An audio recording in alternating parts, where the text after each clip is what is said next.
"Get out of my house!" the billionaire's fiancée yelled at the maid. Until the billionaire walked down the stairs. What you're about to hear happened in a house so big it had its own zip code, but the moment that mattered most happened on the front steps, in front of everyone. A woman in a yellow uniform was told to leave. She didn't argue. She didn't cry out loud. She just picked up her old suitcase and walked. But what nobody knew, not the fiancé in the red dress, not the guests watching from the windows, was that the man coming down those marble stairs was about to change everything. And when he found out why she was really leaving, nothing in that house would ever be the same again. Hey everyone, welcome back to the channel. Before we begin, tell me where you're watching from and which country you belong to. I love seeing where this community reaches. Today's story is one of the most emotional ones I've shared in a long time.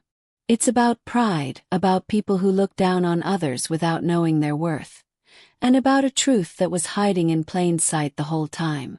I promise you, stay until the end because the ending will stay with you long after the video is over. It started like every other day at the Whitfield estate. Maria Alvarez had been working as a housemaid for the Whitfield family for almost 3 years.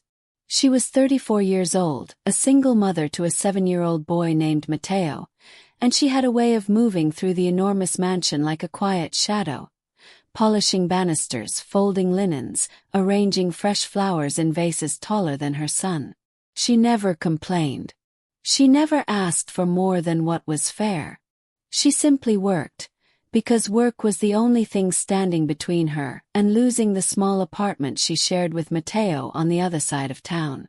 The Whitfield estate sat on 12 acres just outside of Charleston, South Carolina, with white columns rising 3 stories high and a driveway so long that guests sometimes joked they needed a car just to reach the front door. It belonged to Daniel Whitfield, a 38-year-old real estate and hospitality tycoon who had built his fortune from almost nothing after his father's company collapsed when Daniel was only 22. People in Charleston still told the story. How Daniel had worked 3 jobs, slept in his car for 8 months, and clawed his way back until he owned more property in the state than the family that had once looked down on his. Maria didn't know the details of that story. She only knew Mr. Whitfield as a quiet, respectful man who always said good morning to the staff and never once made her feel small. He traveled often for work, and in his absence the house was run, or rather ruled, by his fiancée Vanessa Cole. Vanessa was beautiful in the way magazine covers are beautiful. Sharp cheekbones, a wardrobe worth more than most people's cars, and a smile that never quite reached her eyes when she looked at the staff. She had been engaged to Daniel for 8 months, and in that time she had slowly taken over every corner of the house. New curtains, new caterers, new house rules that seemed to exist only to remind the staff who was in charge. Maria tried to stay out of Vanessa's way. She had learned over the years that some people needed to feel powerful, and the safest thing to do was let them feel that way while she quietly did her job and went home to her son. But that Friday evening was different. The Whitfields, or soon-to-be Whitfields, were hosting an engagement gala. Nearly 200 guests were expected. Business partners, socialites, a state senator, and even a small news crew covering Charleston's most anticipated wedding of the year. The house had been prepared for a week. Fresh roses lined every hallway. A 12-piece orchestra rehearsed in the ballroom. Vanessa had personally approved every napkin fold. Maria had been assigned to oversee the East Wing, the guest coat room and the private study where Vanessa kept her jewelry for the night.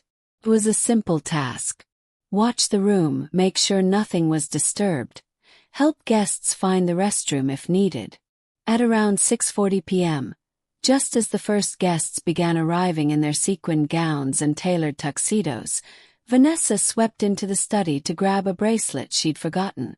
She was radiant in a floor-length red gown, her hair styled in soft waves, diamonds catching the light with every step. She barely looked at Maria as she crossed the room, until she reached the velvet jewelry box on the desk and froze. "Where is my sapphire necklace?" Vanessa asked, her voice suddenly sharp enough to cut glass. Maria blinked. "Ma'am, I haven't touched the jewelry box. I've only been standing by the door." Vanessa turned, her eyes narrowing. "I left it right here this morning. Right here in this box. And now it's gone." She stepped closer, her heels clicking against the hardwood like a countdown. "You've been the only one in this room all day." "I promise you, ma'am, I never opened that box," Maria said, keeping her voice steady even as her heart began to pound. "Maybe it was moved for cleaning or—" "Don't lie to me." Vanessa's voice rose, loud enough that a few guests near the hallway turned their heads. "Do you know how much that necklace is worth? Do you have any idea?" Maria felt her face grow hot with humiliation, but she held her ground. "I understand you're upset, but I did not take anything." It was the wrong thing to say, not because it wasn't true, but because Vanessa was not a woman who liked being contradicted, especially not in front of guests who were now openly staring. And in that moment, something shifted in Vanessa's expression. It wasn't confusion anymore. It was cold, deliberate anger. "Get your things," Vanessa said, loud enough for the hallway to hear. "You're done here. I want you out of my house tonight." Maria's stomach dropped. "Ma'am, please, I have a son. I need this job. If you'll just let me explain, or let someone check the room." "I said get out." Vanessa's voice cracked through the marble hallway like a whip.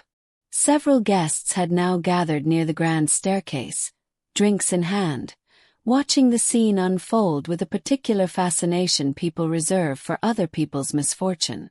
"Security! Get her out of my house." Maria's hands trembled as she untied her apron. She thought of Matteo waiting at her sister's apartment, his small drawing of their family taped to the refrigerator. She thought of the rent due in 6 days. She thought of how unfair it was to be accused of something she never did, in a house she had cared for like it was her own. But she said nothing more. She simply nodded, picked up the small suitcase she kept in the staff closet, the one with a spare uniform and a photo of Matteo tucked inside, and began walking toward the front doors, past the stunned guests, past the orchestra that had just begun to play, out into the cool evening air where the sun was setting behind the mansion's white columns. She didn't look back. She didn't want anyone to see her cry. What she didn't know was that at that exact moment, a black car had just pulled into the circular driveway. And the man stepping out of it, the man everyone in that house answered to, had just seen the entire scene unfold from the top of the marble staircase. The engine of the black Range Rover had barely turned off when Daniel Whitfield stepped out, adjusting the cuffs of his tuxedo jacket after a delayed flight from New York. He'd rushed straight from the airport, missing the first hour of his own engagement gala, but he hadn't wanted to miss the toast Vanessa had planned for 7 p.m. He climbed the front steps 2 at a time, nodding briefly to the valet, and pushed through the tall double doors into the grand foyer, just in time to hear his fiancée's voice echoing through the marble hallway. "I said get out of my house." Daniel stopped cold. He saw Vanessa first, standing at the top of the staircase in her red gown, one arm outstretched, pointing toward the door. Then he saw who she was pointing at. Maria, the maid he'd known for 3 years, the one who always greeted him with a warm, genuine smile whenever he came home late from a business trip, the one who once stayed an extra hour unpaid, just to help find his late mother's watch when it had rolled under a dresser. Maria was standing frozen at the bottom of the stairs, a small suitcase in her hand. Her eyes glassy with tears she was clearly fighting to hold back. "What's going on here?" Daniel's voice cut through the hallway, calm but commanding enough that the orchestra faltered mid-note and several guests turned to look. Vanessa's expression shifted instantly, the fury melting into something softer, more performative, the moment she saw him. "Daniel, you're finally here." She descended the stairs quickly, reaching for his arm. "This woman stole my sapphire necklace. The one your mother gave me. I found the box empty and she was the only one in the room." Daniel didn't move his eyes from Maria. "Maria, is that true?" "No, sir." Maria's voice was quiet but firm, even as it trembled slightly. "I never opened that jewelry box. I was only standing by the door, as I was asked to do." "She's lying," Vanessa said quickly. "Of course she's going to say that." Daniel held up a hand, silencing her, something he rarely did, and something that made a few of the nearby guests exchange glances. He turned to one of the security staff standing near the entrance. "Pull the footage from the study. Now." "Daniel, is this really necessary in front of everyone?" Vanessa asked, her voice tightening. "If a member of my staff is being accused of theft in my house, in front of 200 guests, then yes," Daniel said evenly. "It's necessary." The room had gone quiet. Even the orchestra had stopped playing.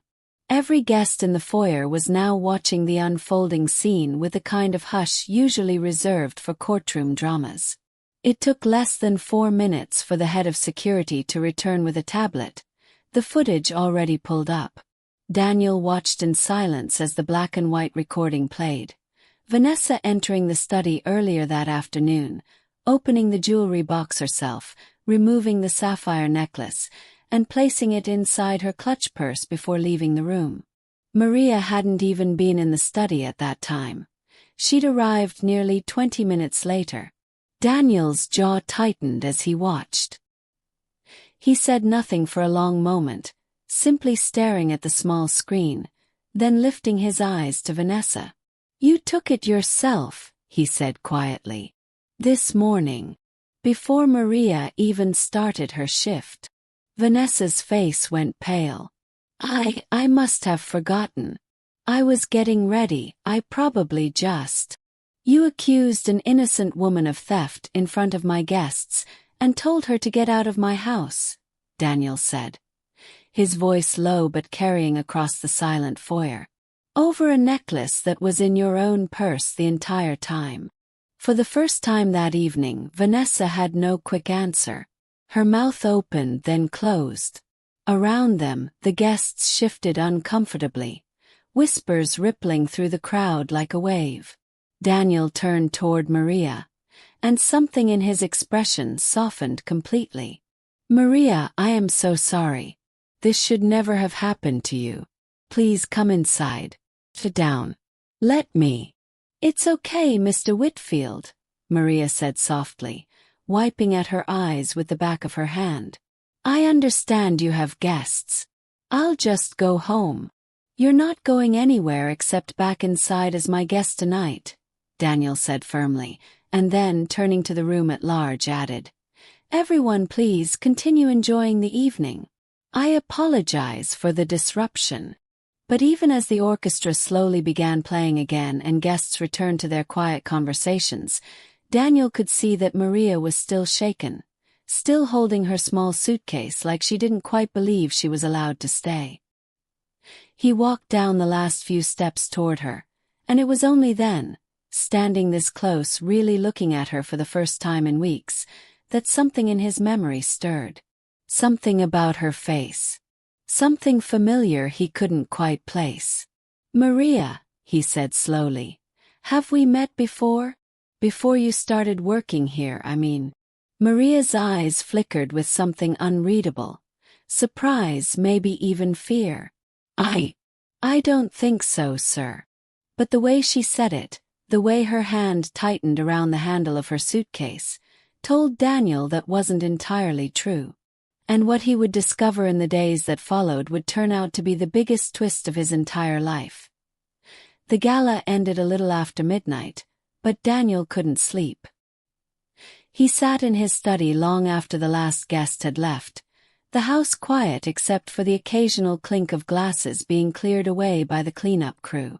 Vanessa had tried to explain herself twice more that night, first with tears, then with anger when the tears didn't work, but Daniel had simply asked her to go to bed.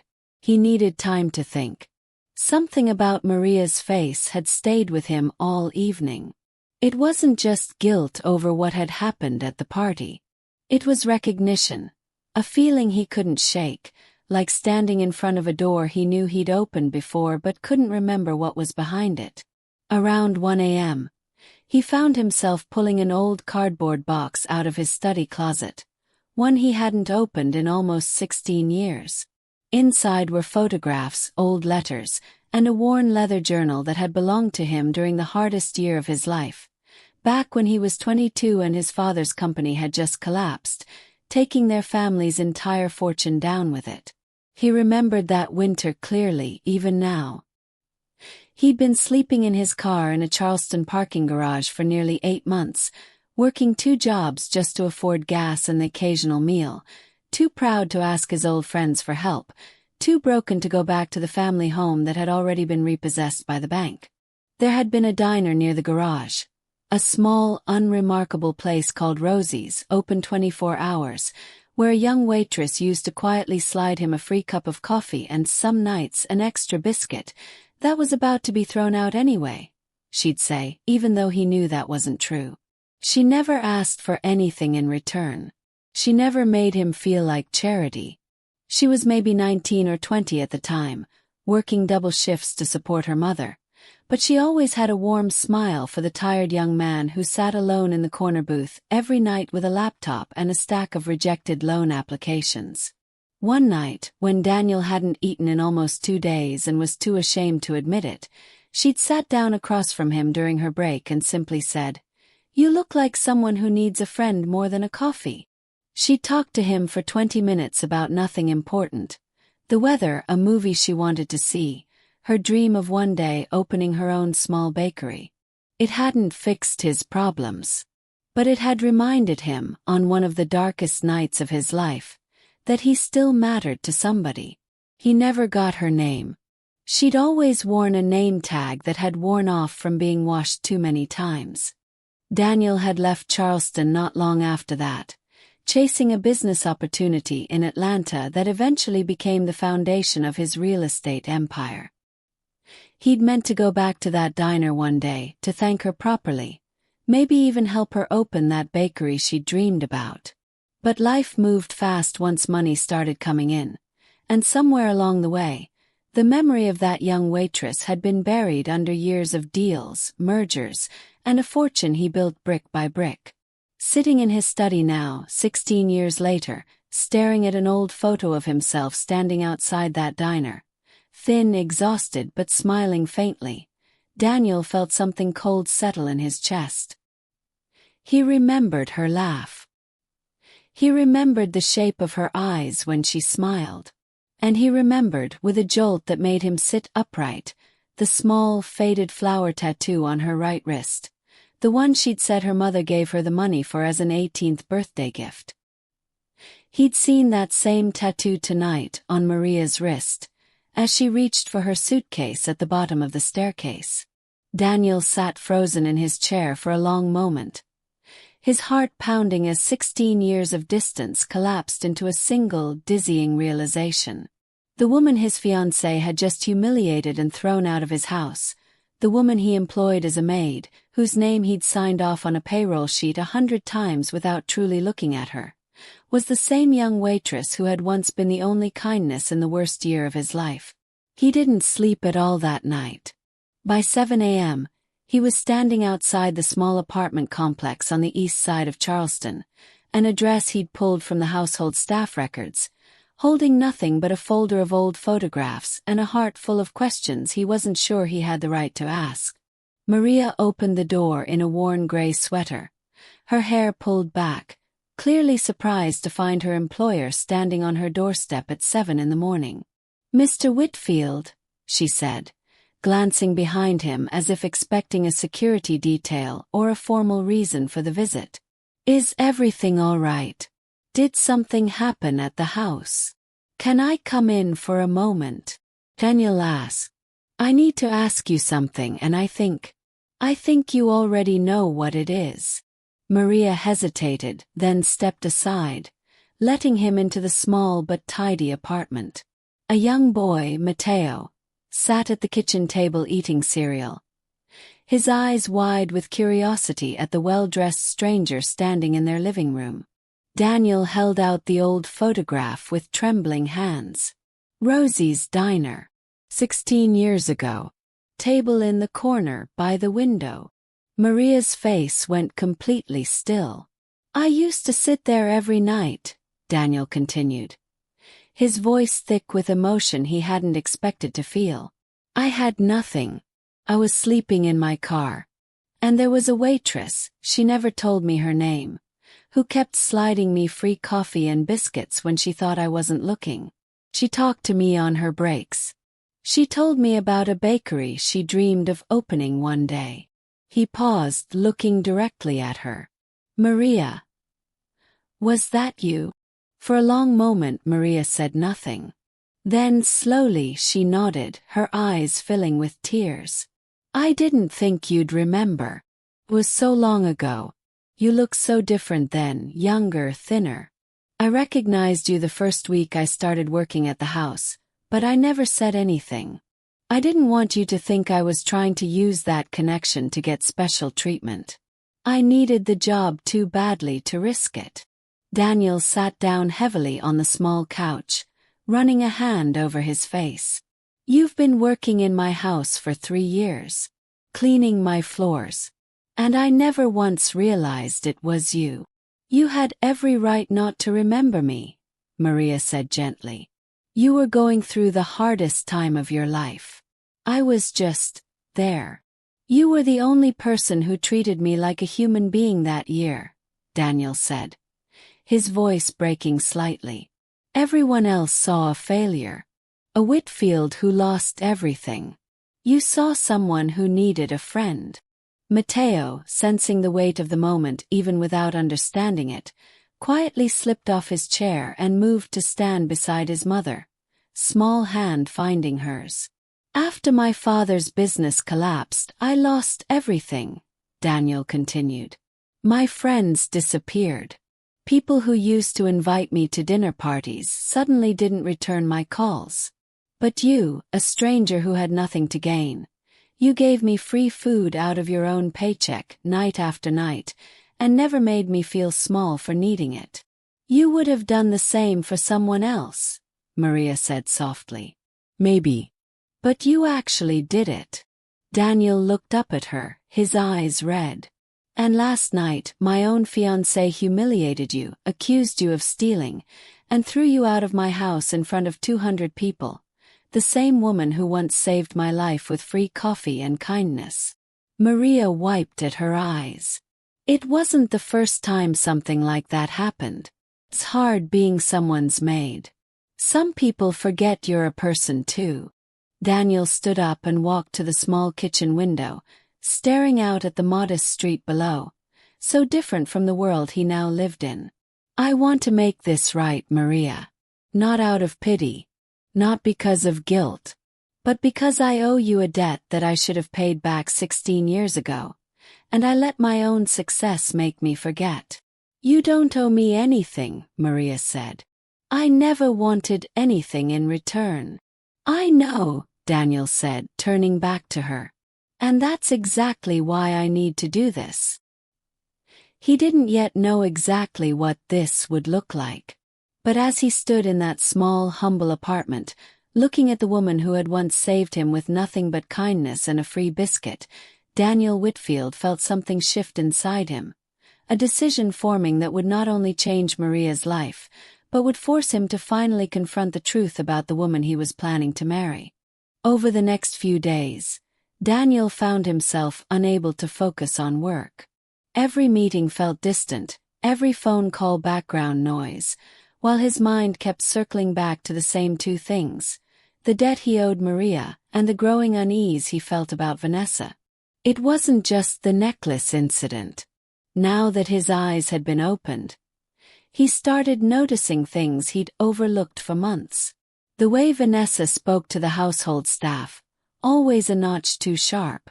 The way she'd quietly let go of 2 other employees over the past year for reasons that, in hindsight, never quite added up.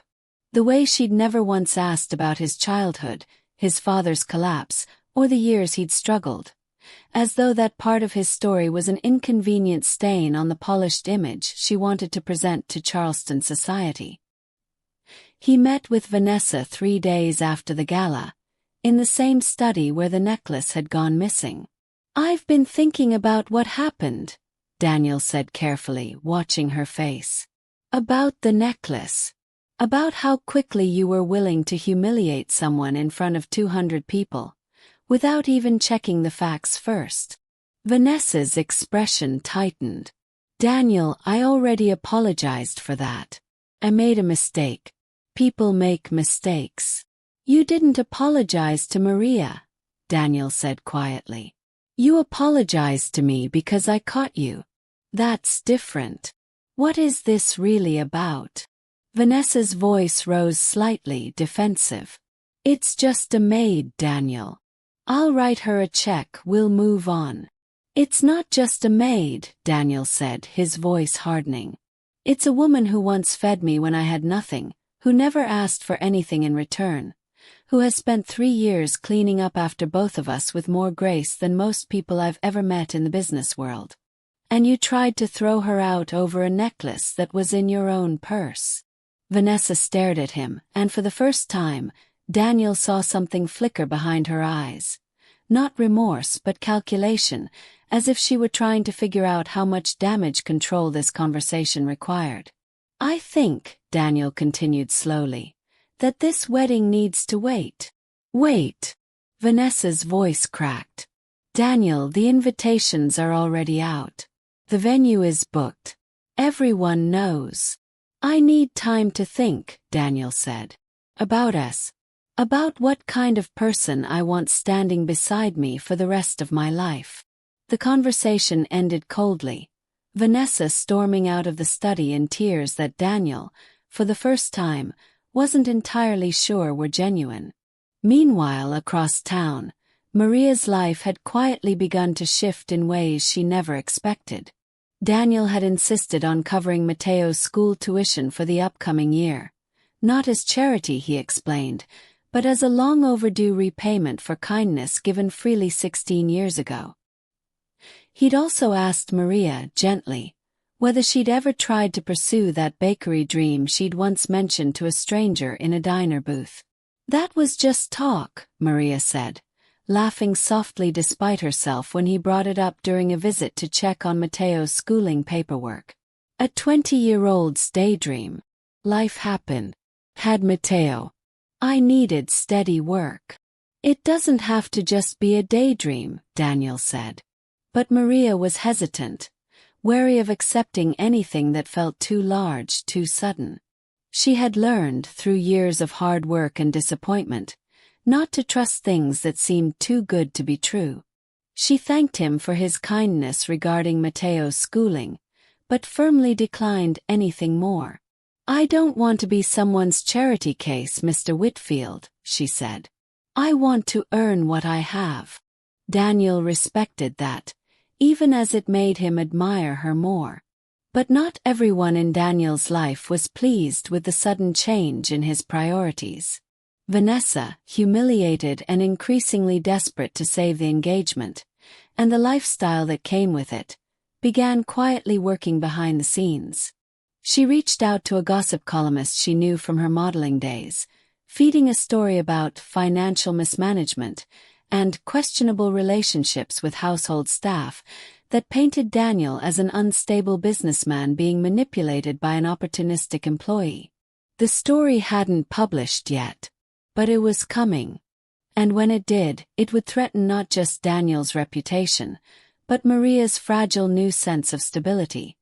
And the truth about who Vanessa really was would finally be forced into the light.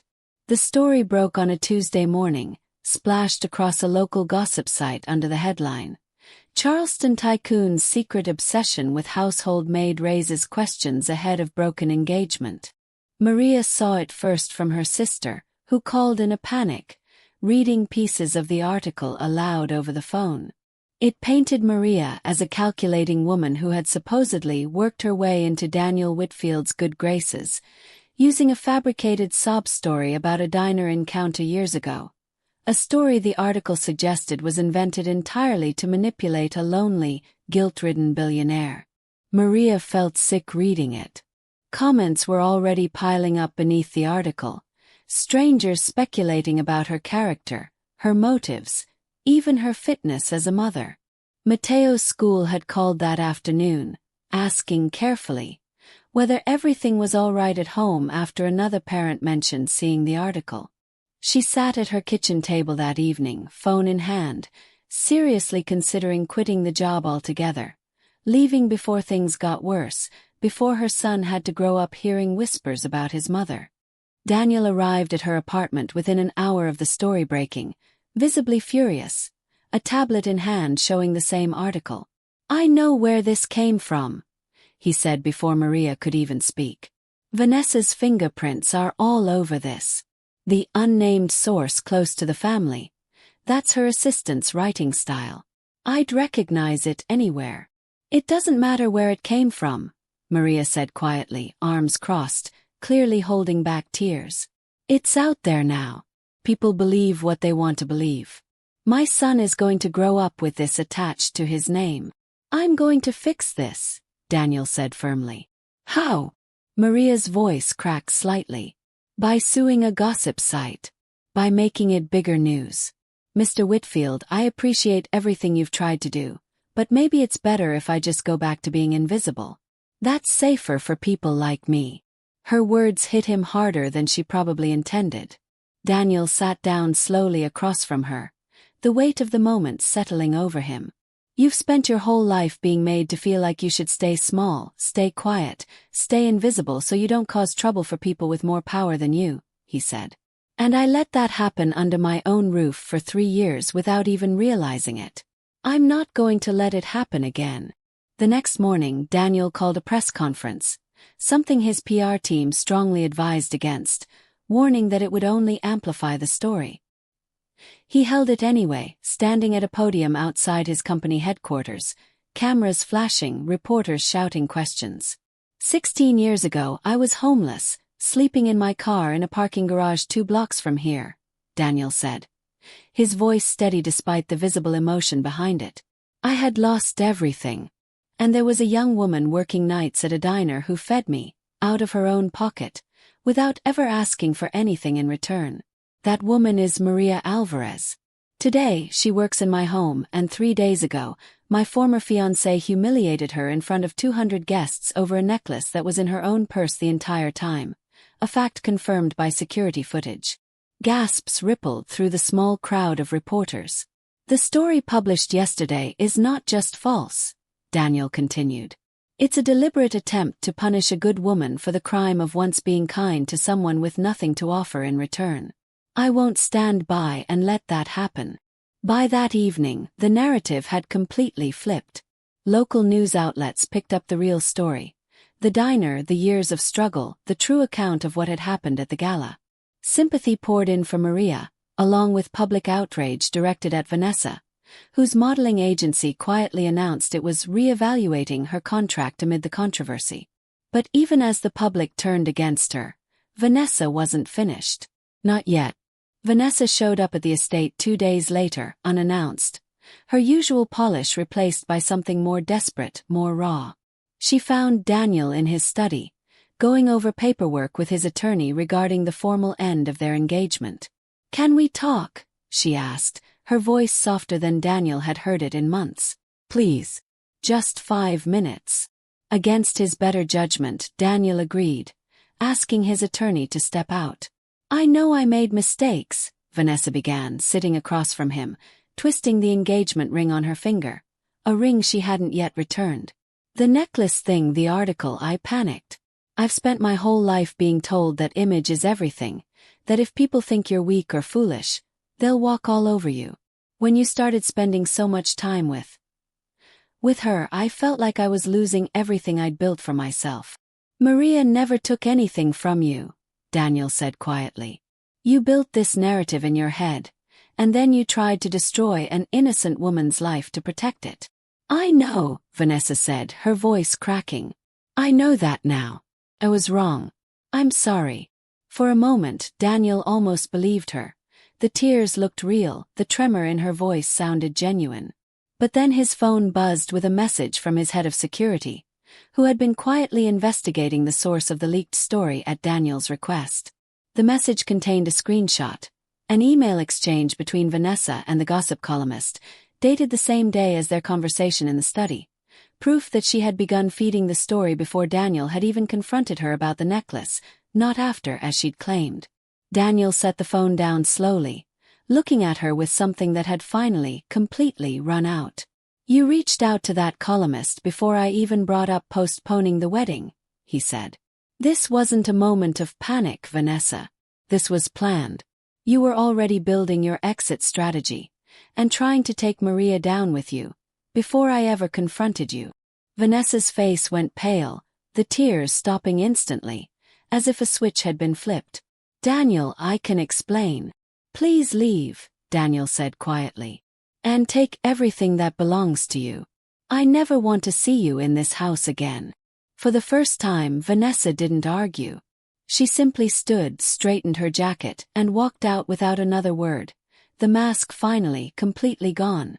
Word of the broken engagement spread quickly through Charleston society, but Daniel found, surprisingly, that he felt only relief.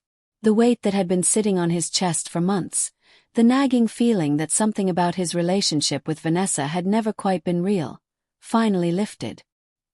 He spent the following weeks quietly rebuilding, spending more time at the estate, more time with the people who had always treated him with genuine respect rather than performative admiration. And more time, though he was slow to admit it even to himself, with Maria and her son. It started small, helping Matteo with homework while waiting for Maria to finish her shift, bringing groceries when he noticed the fridge running low, sitting on the front steps of the mansion long after the household staff had gone home, talking with Maria about everything and nothing, the way he imagined people used to talk before life got complicated with money and image and expectation. He hadn't planned on falling for her. But somewhere between the diner 16 years ago and this quiet, unglamorous friendship being rebuilt in real time, Daniel realized that what he felt for Maria wasn't gratitude anymore. It was something deeper. Something he hadn't let himself feel in years. I want to help you open that bakery, Daniel said one evening, sitting on the back porch steps of the estate, watching Matteo chase fireflies across the lawn while Maria sat beside him, exhausted after a long shift. Maria laughed softly, shaking her head.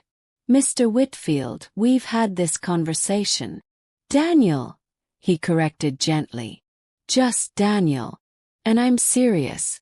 Not as charity. As an investment.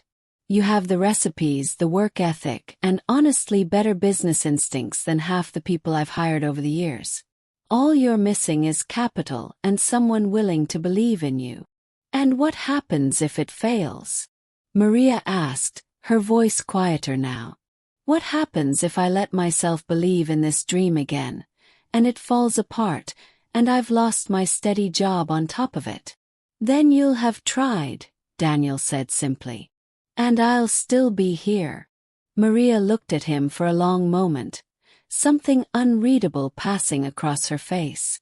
Why does this matter so much to you? The bakery. All of it. You don't owe me your entire life savings just because of a few free biscuits 16 years ago. Daniel was quiet for a moment, choosing his words carefully. Because you were the only person who ever saw me as more than my failure. Everyone else in my life back then, even people who claimed to love me, disappeared the moment I stopped being useful to them. You had nothing and you still gave. That kind of person is rare, Maria. Rarer than I understood until I almost lost the chance to know you properly. Maria's eyes filled with tears, but she said nothing, simply looking out at her son laughing in the darkening yard. I'm not asking you to marry me tomorrow, Daniel added quickly. a small, nervous laugh escaping him. "I'm not even asking you on a date necessarily. I don't want to waste 16 more years pretending I don't see you. Really see you." It took Maria 3 days to give him an answer about the bakery. Not because she doubted him, but because she needed time to believe that good things could happen to her without a catch attached. He said yes. 6 weeks later, Rosie's Corner opened on a quiet street in downtown Charleston, named at Maria's insistence, after the old diner where her story with Daniel had first begun. The bakery was small but warm, filled with the smell of fresh bread and cinnamon, photographs of Maria's late mother on the walls, and a small corner booth reserved permanently for regulars. A quiet nod to the corner table where a broke, hungry young man had once found the only kindness in his darkest year. Daniel was there on opening day, standing quietly near the back so as not to draw attention away from Maria, watching with unmistakable pride as she nervously greeted her first customers, her hands slightly shaking as she handed over the first sale. Mateo ran up to Daniel excitedly, holding a chocolate croissant. "Mom made this. Try it." Daniel took a bite, and for a moment he was 22 years old again, sitting in a diner booth with nothing to his name, being handed a free biscuit by a girl who saw him as a person worth caring about, even when he didn't see it in himself. "It's perfect," he said. His voice thick with emotion. Mateo was too young to fully understand. By the end of that first day, the small bakery had a line out the door, partly from local news coverage of the Whitfield engagement scandal, but mostly as the weeks went on, because the pastries were simply that good, and because word had spread through the neighborhood about the warm, generous woman behind the counter who always seemed to remember regulars' names and orders. But the biggest moment was still ahead, one that would tie the entire story together in a way neither of them had expected. 6 months after the bakery opened, Daniel invited Maria and Mateo to dinner at the estate. A quiet evening, nothing formal, just the 3 of them and a home-cooked meal for once, rather than a catered event.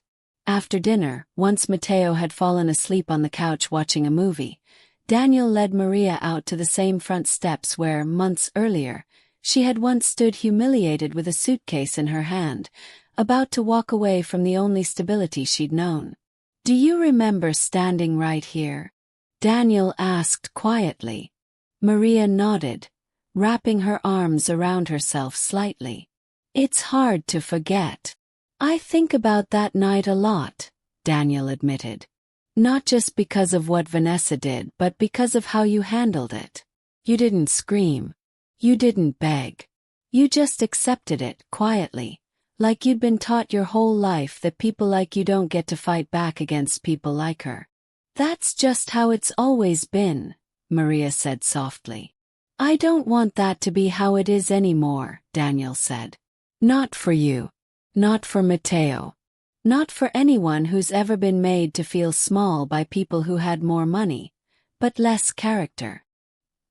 He reached into his jacket pocket, and for a brief moment Maria's heart caught in her throat, wondering if he was about to do something far too soon, far too big. But instead, he pulled out a small folded piece of paper. "It's the deed to the building next to your bakery," Daniel said. "I bought it last month. I want to help you expand. A second location if you want it whenever you're ready. No pressure. No conditions. Just an investment in someone who spent her whole life investing in everyone else without ever asking for anything back." Maria took the paper with trembling hands, tears slipping down her cheeks as she read it. "Daniel, this is too much." "It's not enough," Daniel said gently. "Not for everything you gave me when you had nothing left to give." They stood together on those steps for a long time, the same steps where cruelty had once been shouted into the evening air, now filled with something entirely different. Gratitude, quiet hope, and the beginning of something neither of them had expected to find again. Word of Daniel's generosity, paired with the now famous story of the diner encounter years earlier, spread throughout Charleston and beyond. Maria began receiving messages from strangers, single parents working multiple jobs, people who had once been dismissed or humiliated by those with more power, people who found something deeply moving in her story. That kindness, even when given freely and without expectation, has a way of finding its way back, sometimes years later, when you least expect it. Vanessa, meanwhile, had quietly left Charleston altogether. Her modeling contract terminated. Her social circle having largely turned away once the truth came fully to light. She became, in the months that followed, a quiet cautionary tale whispered about at galas and dinner parties. A reminder that cruelty dressed in diamonds is still cruelty, and that true character reveals itself not in how someone treats the powerful, but in how they treat the person with the least power in the room. A year after that first gala, the one where Maria had been humiliated on the marble staircase, the Whitfield estate hosted another event. This time it was smaller, quieter, and far more meaningful. Maria and Daniel's wedding, held not in a grand ballroom, but in the backyard garden, under a simple white arch decorated with flowers from Maria's own small garden. Rosie's Corner now had 2 locations, with a third opening soon, and Maria had recently hired her first employee, a young single mother, recommended to her by a local shelter, given the same chance Maria had once been given by a stranger who saw her worth long before the world did. Matteo, now 8 years old, stood proudly as the ring-bearer, grinning from ear to ear as he walked down the aisle between rows of close friends, family, and former household staff who had watched the entire story unfold from the very beginning. Daniel stood at the altar, watching Maria walk toward him in a simple, elegant dress. Her eyes bright with a happiness that had nothing to do with wealth or status, and everything to do with finally being seen, valued, and loved for exactly who she was. As he took her hands, Daniel thought back to that cold night 16 years ago, sitting alone in a diner booth with nothing but a stack of rejected loan applications and a coffee he couldn't afford. He thought about how one small act of kindness from a stranger, a free biscuit, a listening ear, 20 minutes of someone treating him like he mattered, had planted a seed that would take 16 years to fully bloom, but had never once stopped growing quietly in the background of his life. "I used to think," Daniel said during his vows, his voice thick with emotion, "that success meant never needing anyone. That strength meant never depending on kindness from others. Maria taught me the opposite. She taught me that the smallest acts of kindness, given without expectation of anything in return, are often the things that save us the most. She saved me once without even knowing my name. And I intend to spend the rest of my life making sure she never has to wonder again whether kindness like hers gets remembered." There wasn't a dry eye among the guests. And so, dear friends, that's the story of a maid who was once humiliated and cast out of a house she had cared for with love, only to discover that the kindness she'd given freely years earlier to a broken stranger would one day come back to change her entire life. The lesson here is simple, but easy to forget in a world that often rewards status over character. Never underestimate the power of a small act of kindness. You never know whose life you might be quietly changing, and you never know when that kindness might find its way back to you, sometimes in the most unexpected way, at the most unexpected time. If this story touched your heart today, please give it a like. It truly helps this channel grow and reach more people who need a little hope in their day. Subscribe if you'd love more heartfelt stories like this one, and share it with someone in your life who could use a reminder that kindness always matters, no matter how small it seems in the moment. Thank you for watching until the very end. I'll see you in the next story.